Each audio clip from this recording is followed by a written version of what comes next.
Hello everyone. First attempt channel में आपका स्वागत है। आज हम लोग बात करेंगे साइंस मोस्ट इम्पॉर्टेंट टॉपिक। पता है कि साइंस में आपके 6 सवाल आएंगे। टोटल 6 सवाल, इससे आईटी से 3, बाकी एग्रीकल्चर से 6। तो एग्रीकल्चर का वीडियो आ चुका है। तो ये साइंस के लिए, साइंस में पता है 6 सवाल आएंगे।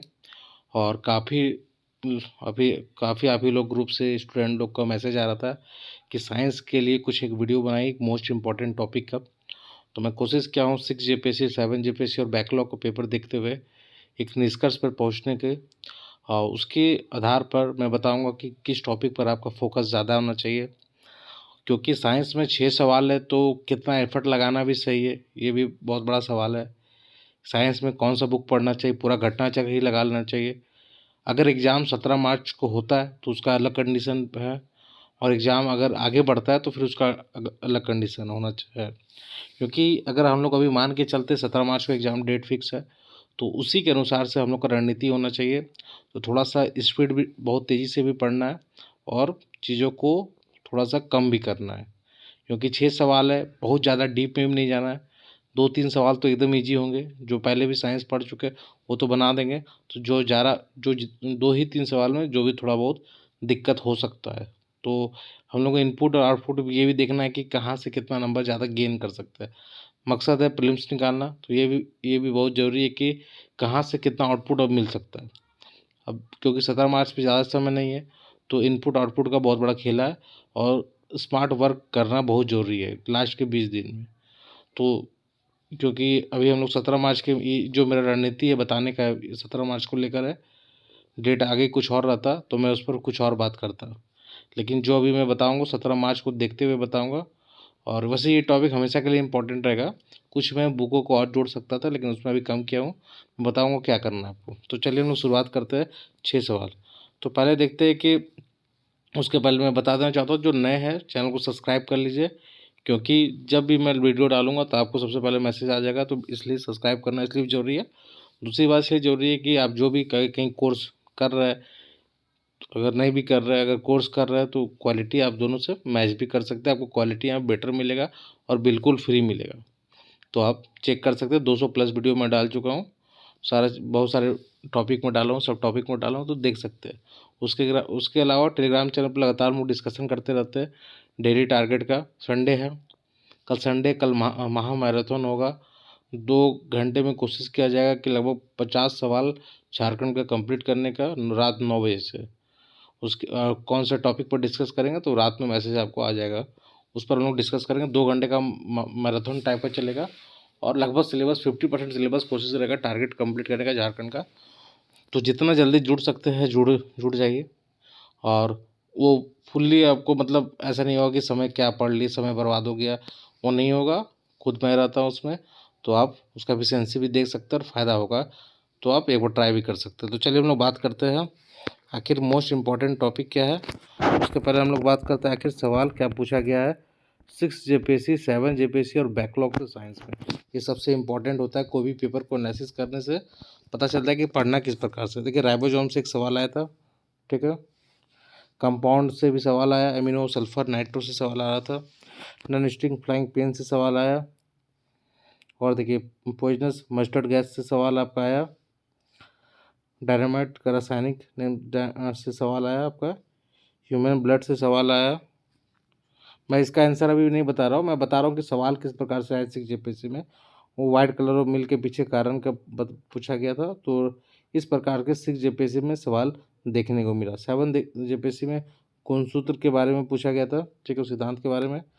प्रकाश उत्सर्जक डायोड के कार्य के बारे में सवाल आया गया था, पूछा गया था। विद्युत चुम्बकीय तरंग का उदाहरण कौन सा नहीं है, वो पूछा गया था। हम लोग इसके बाद देखेंगे कि कौन सा इम्पोर्टेंट टॉपिक है, और उसके बाद हम लोग आगे का अपना निष्कर्ष निकालेंगे, ठीक है। फिर अगला सवाल आया था हवा में प्रकाश की चाल। हवा में प्रकाश की चाल पूछा, तो प्रकाश समझ सकते हैं कि इम्पोर्टेंट है। कीट, एक सवाल आया था कि कीट नहीं है। इसमें मैक्सिमम क्वेश्चन आपका रिपीट है, ये भी मैं बताता चलता हूँ। जो भी पीसीएस, कोई भी चाहे झारखंड हो, बिहार हो, या यूपी पीसीएस हो, एमपी पीसीएस हो, बहुत सारे सवाल, मैक्सिमम सवाल आपके रिपीट है। तो क्योंकि सारा घटना चक्र अगर आप बनाते हैं तो अभी हम लोग बात करेंगे उस पर भी क्या करना है, लेकिन पहले अभी आपको सवाल दिखाते हैं सवाल क्या क्या आया है किस किस टॉपिक से। कीट नहीं है वो पूछा गया, पौधे नाइट्रोजन किस रूप में लेते तो नाइट्रेट के रूप में, तो इस प्रकार से सवाल पूछा गया। बैकलॉग में देखें कि कार्डियोलॉजी का के बारे में पूछा गया, न्यूरॉन के बारे में पूछा गया, मिट्टी तेल का बर्फ टुकड़ा डाल देंगे तो क्या होगा, बढ़ेगा घटेगा, बहुत पुराना घिसा हुआ सवाल है ये। प्रकाश वर्ष के बारे में पूछा गया, सिंपल सवाल है। इलेक्ट्रॉन वोल्ट के माप के बारे में पूछा गया। तो इस प्रकार से हम लोग देख रहे हैं 6 जेपीएससी 7 जेपीएससी बैकलॉग। इसका अगर पीडीएफ चाहिए तो आपको ऐप में मिल जाएगा, फर्स्ट अटैम्प्ट के ऐप में कुछ देर के बाद ये डाउनलोड हो जाएगा, चला जाएगा, तो वहाँ से आप डाउनलोड कर सकते हो। तो ये हम लोग एक सवाल का पैटर्न समझे कि क्या क्या सवाल पैटर्न पूछ रहा है। अब हम लोग को इससे टॉपिक निकालेंगे कि क्या क्या टॉपिक पर फोकस होना चाहिए। देखिए, तो फिजिक्स में भौतिक राशियाँ आपके लिए काफ़ी इंपॉर्टेंट है, ये आपको पता होना चाहिए, इसको रट सकते हैं, ठीक है। प्रकाश, लाइट से देख ले कि लाइट से तो देख रहे हैं हम लोग, हर बार के सवाल इससे पूछा गया, तो लाइट इसमें बहुत ही इंपॉर्टेंट हो गया। उसके बाद ताप और ऊष्मीय ऊर्जा भी आपको पढ़ना है। ध्वनि, साउंड भी काफ़ी इंपॉर्टेंट है, साउंड को भी बहुत ध्यान से बहुत इंपॉर्टेंट तरीके से आपको पढ़ना होगा। साउंड हो गया, लाइट हो गया, भौतिक राशियाँ, ये ज़्यादा इंपॉर्टेंट। हीट भी इंपॉर्टेंट है, लेकिन ठीक है। कुछ जो प्रमुख आविष्कार हुए भी देखना है। उसका छोटा सा टॉपिक है कार्य, ऊर्जा, शक्ति से अंतः पृष्ठ तनाव। पृष्ठ तनाव से भी आपका हमेशा सवाल देखने को मिलता है एग्जाम में, तो ये टॉपिक कर लीजिएगा। प्रकाश, साउंड, ये सब जो बढ़िया से कर लीजिएगा। भौतिक राशियाँ इंपॉर्टेंट है। केमिस्ट्री में देखते हैं कि केमिस्ट्री अब हम लोग चलते हैं कि पदार्थ की प्रकृति एवं संगठन क्या है, वो पता होना चाहिए आपको। धातु, मेटल, नॉन मेटल काफ़ी इंपॉर्टेंट है। ये इस टॉपिक से सवाल हर एग्जाम, हर पीसीएस में पूछा जाता है, तो ये थोड़ा सा अच्छा से आपको करके जाना है। अभी मैं बताऊंगा कि सोर्स क्या होना चाहिए, वो भी मैं बताऊंगा, ठीक है। अम्ल, क्षार, एसिड, बेस, सॉल्ट, ये भी आपको क्लियर होना चाहिए। महत्वपूर्ण रासायनिक यौगिक काफ़ी इंपॉर्टेंट है, यहाँ से एक सवाल आपके बनने चाहिए, ठीक है, क्योंकि सवाल है मात्र क्षेत्र 6, तो हो सकता है नहीं भी बन सकते, लेकिन इंपॉर्टेंट टॉपिक इसको पढ़ के जाना है आपको, ठीक है। आगे छोटा टॉपिक है पेट्रोल, साबुन, रबड़, बहुलक से भी सवाल पूछ लिया जाता है। बायोलॉजी में कोशिका, ठीक है, सेल, सेल का जो है जो भी फंक्शन है, स्ट्रक्चर है, वो भी आपको देख के जाना है। पूछ देगा माइटोकॉन्ड्रिया के बारे में, पूछ देगा राइबोसोम हो गया, ईआर के बारे में पूछ देगा, तो कुछ भी सवाल यहाँ से बन सकता है। उसका जो पार्ट है साइटोप्लाज्म से सवाल आ सकता है ना, सेल वाल से आ जाएगा, प्लांट सेल, एनिमल सेल के डिफरेंस से कुछ सवाल बन सकता है, तो आपको बेसिक नॉलेज होना चाहिए। रोग बहुत इंपॉर्टेंट है, ठीक है, पादप में भी और मनुष्य में भी जो बीमारी होती है वो बहुत इंपॉर्टेंट होता है, वो आपको यहाँ से एकदम इंपॉर्टेंट टॉपिक है ये, ठीक है, बहुत ही इंपॉर्टेंट। आरएनए और डीएनए से हम लोग देखें कि सवाल यहाँ से बनता है, डीएनए से तो बनता ही है, और आरएनए भी आपके लिए काफ़ी इंपॉर्टेंट होता है, तो थोड़ा सा इसको तैयार कर लीजिएगा। तंत्र में थोड़ा सा इंपॉर्टेंट है, पाचन तंत्र, कंकाल, श्वसन तंत्र, तंत्रिका तंत्र, है ना, ये सब टॉपिक भी इंपॉर्टेंट है। वर्गीकरण, जीवधारी का वर्गीकरण थोड़ा सा बेसिक, बहुत ज़्यादा डीप नहीं, है ना। विटामिन भी, फिर उसके बाद विटामिन काफ़ी इंपॉर्टेंट है, ठीक है, विटामिन को थोड़ा सा अच्छा से पढ़ के जाना है आपको, बहुत ही ज़्यादा इंपॉर्टेंट है, इसको ध्यान में रखिएगा। पादप कार्यकी में जड़, तना, फूल, पत्ती, फूल से तो सवाल पूछा ही जाता है बहुत बार, जड़ से, लेकिन इस ये सब में चारों में ज़्यादा इंपॉर्टेंट है फूल, है ना, उसके बाद पत्ती, ये सब थोड़ा सा ध्यान में रखिएगा। और विभिन्न जो अध्ययन है ये आपके काफ़ी इंपॉर्टेंट है, विभिन्न अध्ययन जो हुए हैं से सवाल भी बनता है, इसको क्या क्या कहते हैं, विभिन्न अध्ययन के नाम पूछा जाता है। तो इस प्रकार से हमने कुछ कोशिश किया हूँ टॉपिक का निकालने का। आपको लग रहा होगा ये बहुत ज़्यादा टॉपिक है, लेकिन ऐसा कुछ नहीं है कि थोड़ा थोड़ा भी पढ़िए, 1 घंटा भी आप साइंस में दीजिएगा तो काम बन जाएगा। देखिए, सिंपल सा फंडा रखिए, 6 सवाल है, बहुत ज़्यादा इसमें एफर्ट नहीं लगाना है।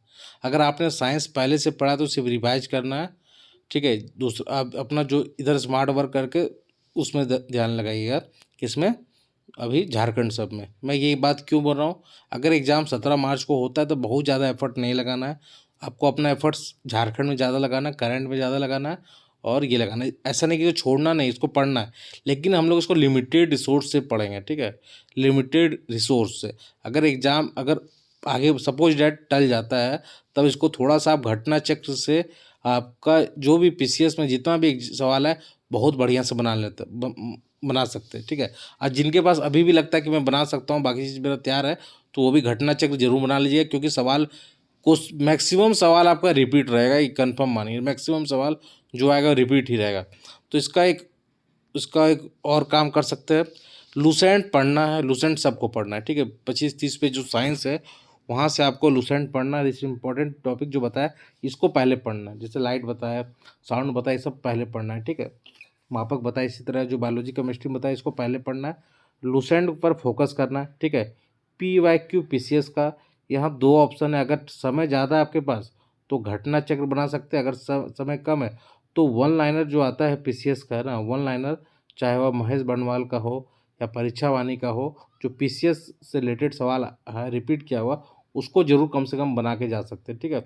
मात्र हमको तो 400-500 क्वेश्चन का 1000-500-600 क्वेश्चन का सेट होगा, उसको आप चाहे तो बना सकते हो वन लाइनर, ठीक है। घटना चक्र में क्या होता है कि उसका पूरा एक्सप्लेनेशन दिया हुआ होता है, ठीक है। तो वो है कि जब समय ज़्यादा है तब बनाने के लिए सही है, और क्योंकि अभी 17 मार्च में समय कम है, तो ये उन्हीं के लिए जो पहले बना चुके, 2-3 बार रिवाइज कर चुके, उनके लिए ये सही ऑप्शन है। बाकी अगर जो वन लाइनर बनाना चाहते हैं, कोई भी बुक ले सकते हैं।